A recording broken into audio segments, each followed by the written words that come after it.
pilih satu keyakinan yang kamu akan laksanakan di kelas. Ya, satu saja. Kalian sudah selesai? Ya. Sudah?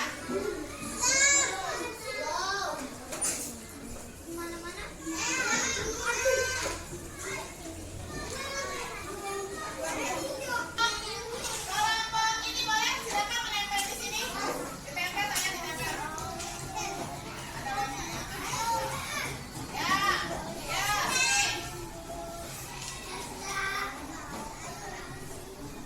Ya, mana lagi? Langkah sudah. Ya, ya, ya. Silakan tempel, maju saya, maju. Di sini. Ya, tempel. Ya. Ya, kelompok. Ayo, yang ini udah selesai. Yang sebelah sini saya.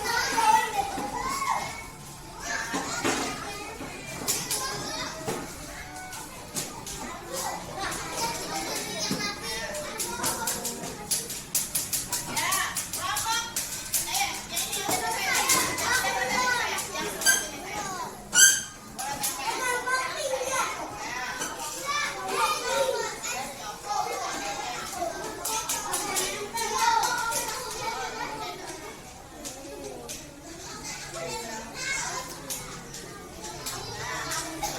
Ya, ya kelompok belakang. Sini saya udah selesai, sini boleh maju. Yang udah selesai. Ya, kelompok Ibrahim, yang udah selesai boleh sini. Yang udah selesai sini.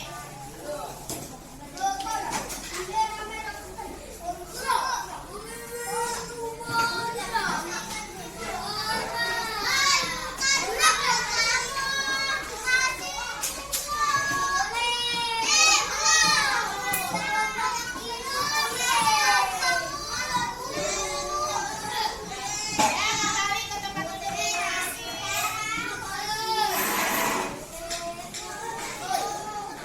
Kelompok pink, ayo kelompok pink, ayo cepat.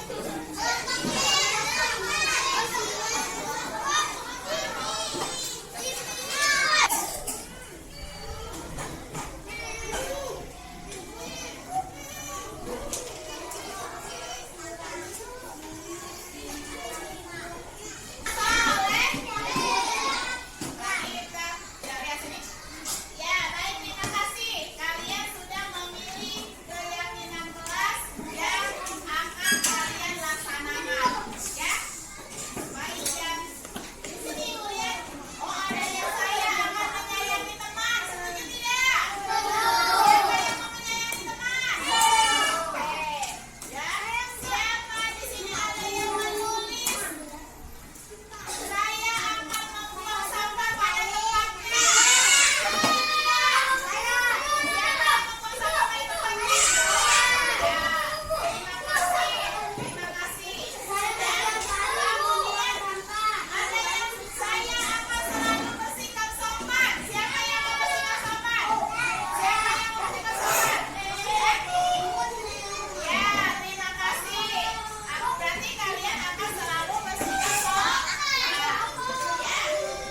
Kemudian ada yang saya akan bersungguh belajarnya. Oke, setuju tidak? Ya, kalau setuju, nanti akan ibu buat. Nanti akan ibu buat, ya.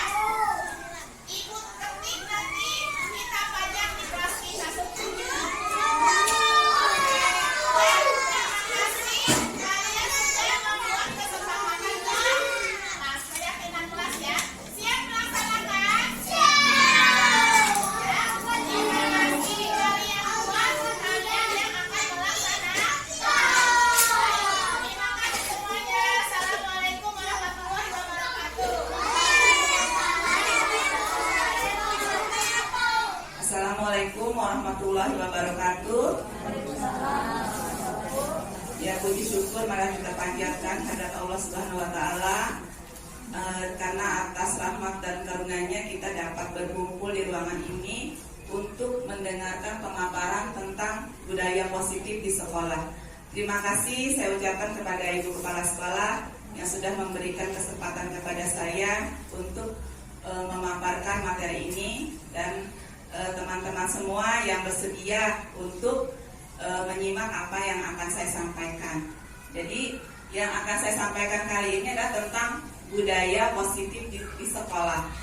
Apa itu budaya positif di sekolah? Ini adalah intinya tentang kedisiplinan di sekolah yang diadopsi nanti dari nilai-nilai kebajikan universal. Jadi kita tidak hanya menerapkan disiplin, karena disiplin di sini kalau yang biasa kita terapkan kan pasti kalau kita mendengar kata disiplin pasti nanti imbasnya kalau tidak disiplin akan bagaimana? Akan ada hukuman atau sanksi. Nah, ini akan kita rubah. Jadi kita tidak menerapkan disiplin yang kalau bisa tidak dengan yang hukuman-hukuman gitu. Nah, ini apa yang nanti akan berubah. Nah, di sini konsep dari budaya positif ini diantaranya kita ada perubahan paradigma belajar, kemudian bagaimana menerapkan disiplin yang positif, kemudian disiplin ini harus berdasarkan dari motivasi perilaku murid kita, kemudian ada kebutuhan dasar siswa itu apa. Nah, di sini peran kita ketika disiplin diterapkan, posisi kita ada di mana? Di sini ada posisi kontrol restitusi. Kemudian bagaimana kita membuat menciptakan budaya positif ini melalui yang dasar dulu dari kelas kita ya, dengan keyakinan kelas. Dan kemudian yang terakhir, bagaimana kita mengatasi siswa-siswa yang mungkin yang nanti ada masalah, kemudian kita bagaimana mengatasinya. Ini kita bisa mengatasinya dengan segitiga restitusi. Ya. Yang kedua di sini kita bagaimana menciptakan disiplin positif di sekolah. Ya, jadi di sini budaya positif di sekolah ini adalah nilai-nilai keyakinan dan kebiasaan-kebiasaan di sekolah yang berpihak pada murid agar murid dapat berkembang menjadi manusia yang merdeka dan bertanggung jawab. Nah, jadi diharapkan kita bukan hanya membuat disiplin. Biasanya kan disiplin itu kita sudah punya tata tertib, ya, yang kita buat selama ini. Kita punya tata tertib, anak tidak melaksanakan tata tertib kita hukum. Itu kan yang sekarang sedang yang kita jalankan. Nah, kita akan berubah. Bagaimana anak bisa mengikut serta menciptakan disiplin itu sendiri. Karena kalau disiplinnya ini timbul dari dalam diri anak, nanti anak akan mempunyai tanggung jawab untuk melaksanakannya. Itu intinya seperti itu. Ya, jadi anak yang merdeka itu gimana? Bukan anak merdeka mau belajar apa, mau kita ngajarin apa, dia merdeka bebas memilih. Tidak sebenarnya. Merdeka itu adalah dia bisa bertanggung jawab dengan apa yang dia lakukan. Dia mau mau timbul dari dirinya untuk melaksanakan apa yang dia inginkan, merasa bertanggung jawab. Itu yang merdeka. Nah, di sini disiplin yang positif itu disiplin yang harus berasal dari diri sendiri, karena rasa tanggung jawab yang muncul dari dalam diri tanpa paksaan atau karena ingin dihargai oleh siapapun. Jadi disiplin yang diharapkan itu bukan disiplin karena takut dihukum atau ingin mendapatkan imbalan atau penghargaan gitu. Bukan disiplin yang seperti itu yang diharapkan. Jadi disiplinnya dari dalam diri anak ini sendiri. Nah, nanti bagaimana cara menciptakan disiplin positif dari dalam diri anak ini nanti akan ada di penjelasan selanjutnya. Pasti intinya kita semua sebagai manusia punya motivasi ya untuk melaksanakan disiplin. Contohnya kita nih, saya karena sudah terbiasa kita pola belajar kita dari dulu itu seperti itu kan. Nah, ini jadinya kita ini seperti ini, masih disiplin karena takut hukuman atau karena ingin dihargai atau mendapatkan sesuatu. Nah, ini tadi untuk mendapatkan imbalan atau penghargaan lain, ya. Selama ini masih ini yang mungkin sedang kita rasakan ketika jalankan. Kemudian, nah ini yang terakhir nih, untuk menjadi orang yang mereka inginkan dan menghargai diri sendiri dengan nilai-nilai yang mereka percaya. Ini yang harus kita tanamkan ke anak. Disiplin itu karena kita menghargai diri kita sendiri. Kenapa kita datang pagi? Karena memang itu tanggung jawab kita. Kita sudah harus, kita sebagai pegawai, kita punya tanggung jawab. Kalau saya gini, kalau misalnya saya berusaha untuk selalu datang pagi, walaupun misalnya ya mungkin 16. Kemudian ini motivasi ya, motivasi dalam diri kita. Jadi kita mau yang mana nih? Mudah-mudahan kita sudah bisa mulai di yang nomor 3 nih. Kita disiplin itu karena memang kita percaya atau kita yakin kita bertanggung jawab untuk melaksanakan disiplin ini, gitu. Bukan karena sesuatu, ya. Kemudian 5 kebutuhan dasar manusia, ya. Kenapa kita disiplin? Karena memang kebutuhan kita untuk bertahan hidup, ya. Sama ibu gurunya, mungkin dia butuh, dia ingin membuat pilihan. Nah nanti ini akan kita dalami, ya. Kemudian kadang anak merasakan sesuatu itu karena ingin merasa senang.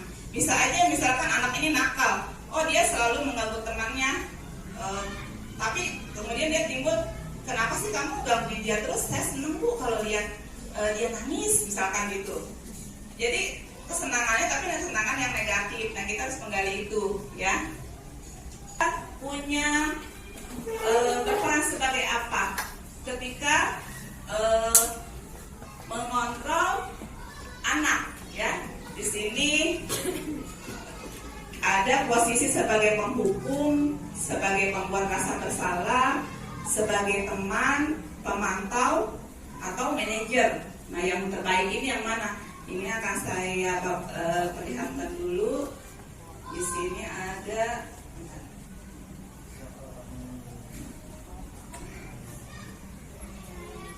sebagai penghukum.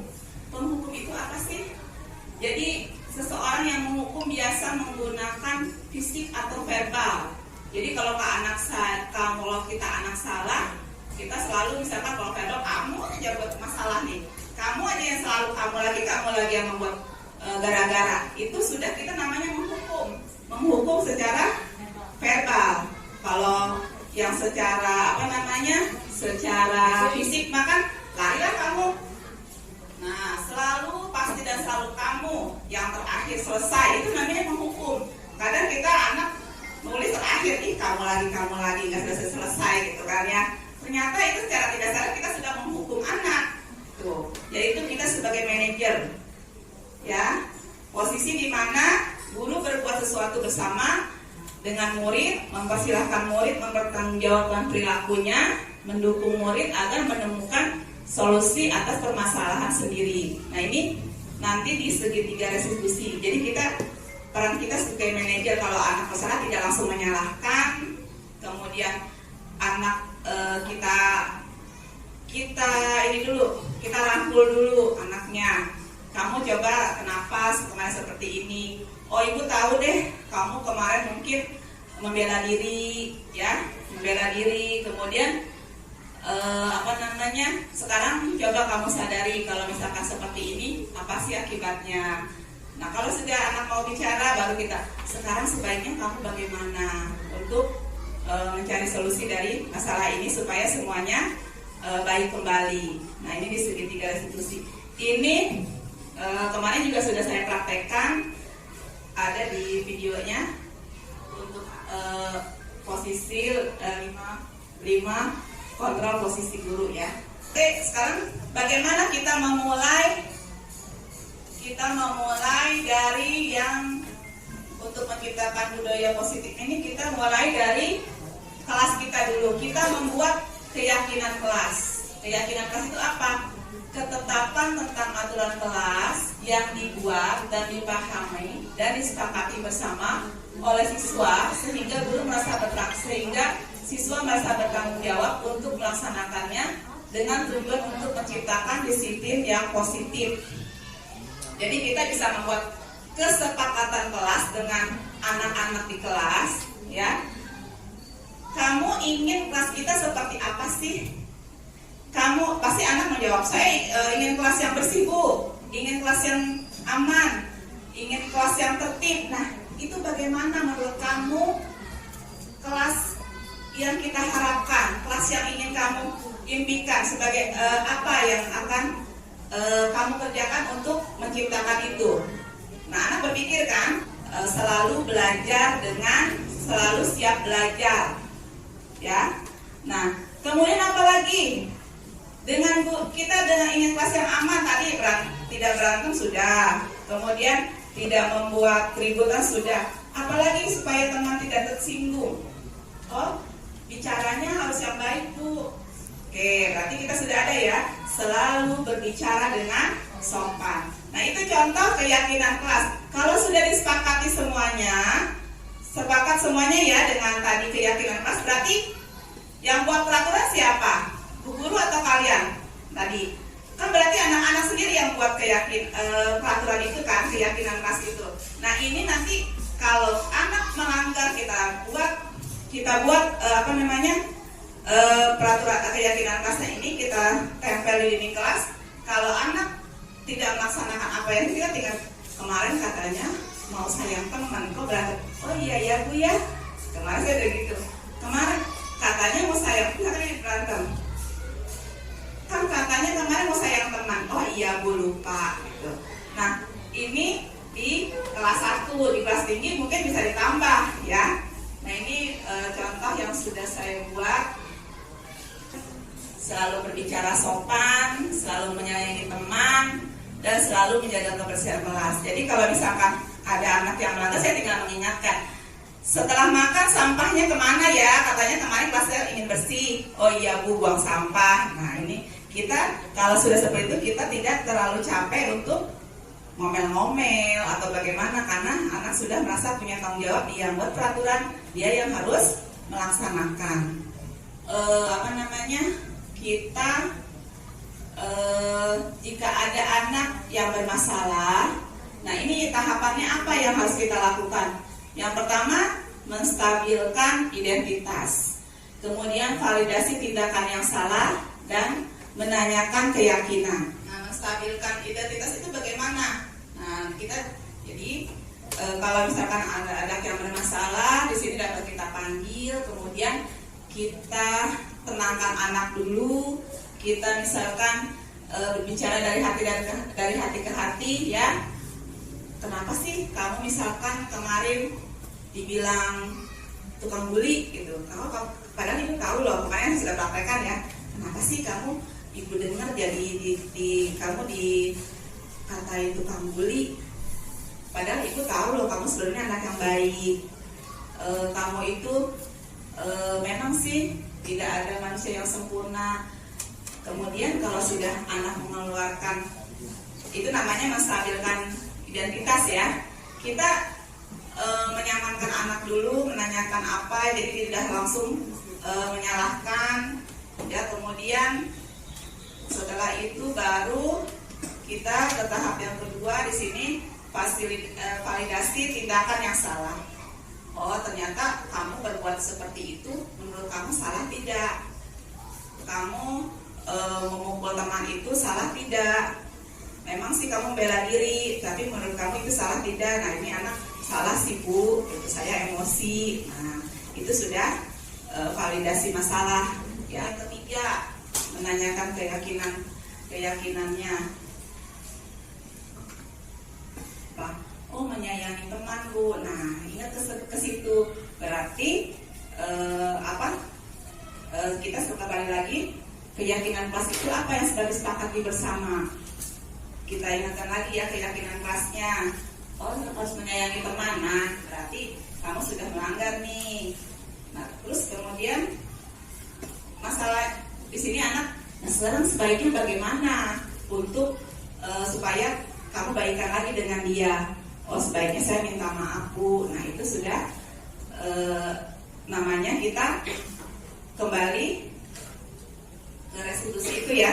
Jadi mungkin yang dapat saya sampaikan tentang budaya positif. Mudah-mudahan Bapak dan Ibu guru dapat mendapat pencerahan ya tentang apa itu disiplin yang positif, bagaimana menerapkan disiplin yang positif. Kalau ada pertanyaan, mangga silakan. Cukup?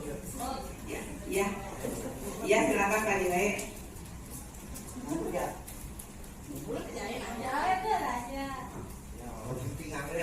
Tapi ngikutin dari awal Bapak Bu Haji, saya ngikutin. Tadi kan ini ya, untuk apa? Bebas belajar dan merdeka gitu ya. Tujuannya mengembangkan tugas guru, kembangkan anak yang ada di anak itu ya, kembangkan. Nah, ini ujung-ujungnya dengan penilaian. Ini Pak Jaya, kalau ini kan kita menerapkan nilai budaya positif, berarti yang kita ambil sikap. Terima kasih Bapak Ibu yang saya ucapkan atas sudah bersedia mendengar pemaparan saya hari ini tentang budaya positif. Mudah-mudahan kita bisa ya menerapkan budaya positif di kelas kita. Oke, ya nanti untuk contoh-contohnya bisa lihat di video yang nanti